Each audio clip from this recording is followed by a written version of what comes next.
والله لو ما خرجنا من الثورة إلا بهذا الفيديو لكفانا.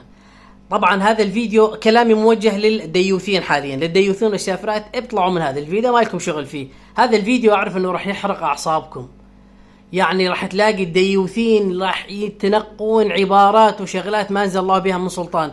ديوث والسافر اخرجوا من هذا الفيديو. كلامي موجه لكل غيور يغار على دينه، يغار على عرضه، ولكل ملتزمة بشرع الله تصون عرضها وتصون دينها وتصون نفسها.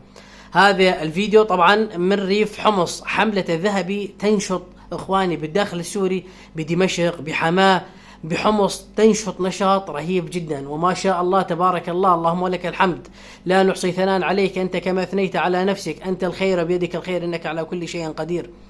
حملة النقاب والحجاب في سوريا بتنا نرى مناظر والله ما كنا نحلم بها. هذه المناظر اخواني كان الشعب السوري يفتقدها، موجودة قديم نعم، لكن بحقبة النظام الأقل والبائد شبه انقرضت أو شبه اختفت أو شبه بلشت تعمل مشاكل لمن يلتزم بها. العائلة الملتزمة كانت تواجه مشاكل جدا من المخابرات على استدعاء وروح وتعال وليش وما لك، حتى كان يروح على صلاة الفجر كان في عالم في أضابير اللي كانوا يروحوا على صلاة الفجر، وهي موجودة على النت وموجودة أسمائهم. تخيل حتى صلاة الفجر كانت تسبب لك مشاكل أنت بغنى عنها، لكن الحمد لله الذي أزال عنا هذه الغمة، وبدأنا نرى مشاهد ما كنا نحلم بها.